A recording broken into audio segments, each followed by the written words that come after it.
क्षेत्र में समाज के लिए उन्होंने बहुत काम किया और अशोक जी के जो स्वर्गीय पिताजी थे उनको मैं व्यक्तिगत रूप से जानता था।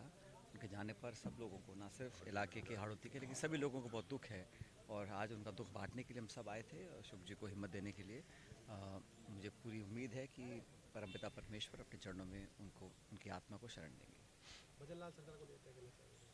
अब सरकार का जो कल हमने भाषण सुने, मुझे लगा कि कहीं ना कहीं जल्दबाजी कर रहे हैं लोकसभा में अपने आप को साबित करने के लिए, लोकसभा चुनावों के अंदर।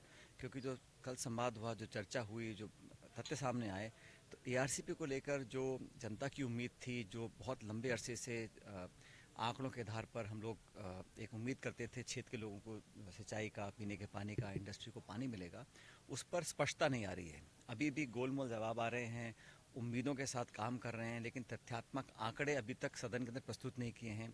हम नहीं जानते हैं कि कितना हिस्सा पानी हम लोगों को मिलेगा, कितना मध्य प्रदेश को जा रहा है।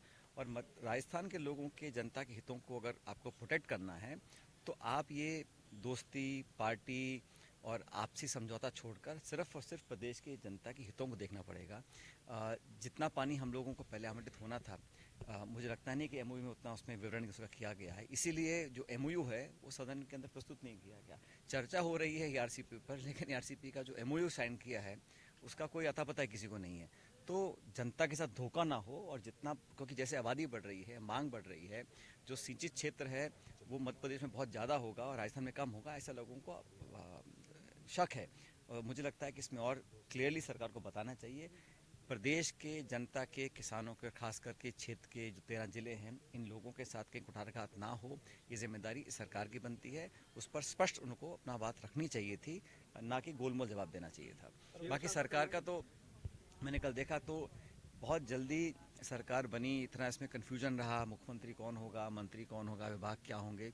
अभी तो सरकार ने जिस तरह नौजवानों के साथ धोखा किया, 5,000 नौकरी बनती कैंसिल कर दी, तो कहीं ना कहीं प्रतिशोध की भावना से वो काम कर रहे हैं और जितने लंबे चौड़े वादे किए थे अपने मैनिफेस्टो में उसको धरातल पर उतारना चाहिए। बहरहाल जो चुनाव होगा, 10 साल की केंद्र सरकार की रिपोर्ट कार्ड के आधार पर चुनाव होगा। हमने नौजवान, किसान, गरीब, उद्योग, शिक्षा, चिकित्सा, निवेश, इस पर चर्चा करना चाहते हैं। भाजपा चाहती है कि मुद्दे विवादित रखो। चंडीगढ़ में जो कल हुआ, हमारे पास जो बहुमत था उसके बावजूद वोटों को खारिज किया गया और धड़ल्ले से किया गया है। लोकतंत्र की हत्या हो रही है यहाँ पर, और क्या हो रहा है। इसके खिलाफ राहुल जी अपनी मुहिम चला रहे हैं। हम सब इंडिया अलायंस, पूरा विपक्ष एकजुट है और इस बार मुझे लगता है कि राजस्थान में बहुत बेहतर परफॉर्म कांग्रेस पार्टी करेगी। नीतीश से छोड़ के चले गए सारी ये समझ। अब वो गए हैं, लेकिन नीतीश कुमार जी ने जो किया है वो उनका व्यक्तिगत निर्णय हो सकता है, लेकिन मैं नहीं मानता हूँ कि बिहार की जनता या देश की जनता उसको सही मानती है।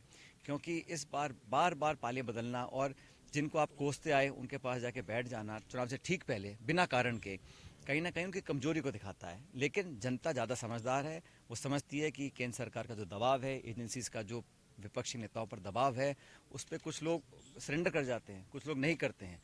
इसलिए इंडिया अलायंस पूरी मजबूत है। हमारा सीट शेयरिंग लगभग फाइनल हो चुका है, बहुत जल्द प्रचार भी चालू होगा और राहुल जी की यात्रा को तमाम जो जन समर्थन मिल रहा है उससे भाजपा कहीं ना कहीं भयभीत है। लोकसभा में किस प्रकार का प्रदर्शन अच्छा रहेगा, बहुत अच्छा।